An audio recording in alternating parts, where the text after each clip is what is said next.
găt, păi împarte asta, gata, uite. Eu pentru scundele mei, Orțile de șeful. Nu, bagă-te pe partea aia. Du-te peste, vezi că du-te peste toate. E pe deasupra. Tragi peste toate. Vezi că aveai ca ăla când a fugeai că a dat-o peste tine? Dar nu era așa?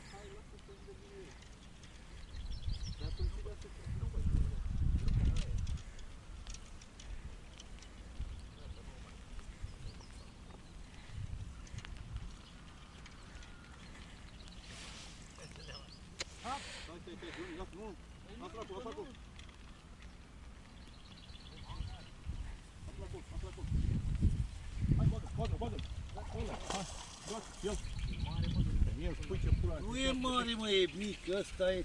Ce ai, mă, are 5? Profesorul de lec, ia uite la elit. E bine, mă, cum ai? Mă de la vânătoare, Cristian.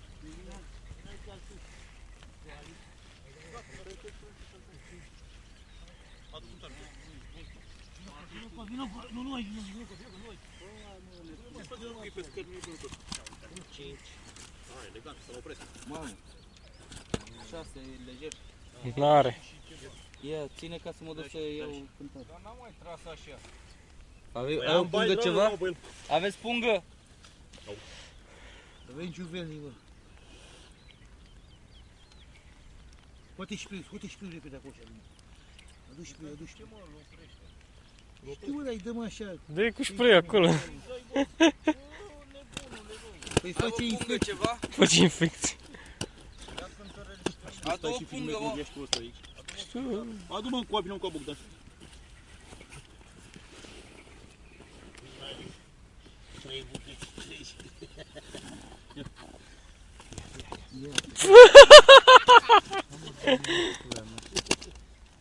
Auzi, Petre, dă-i una la cap.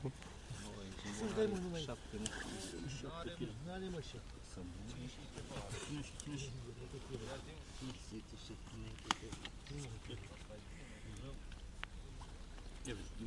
Dă-i drum. 5 kg, a?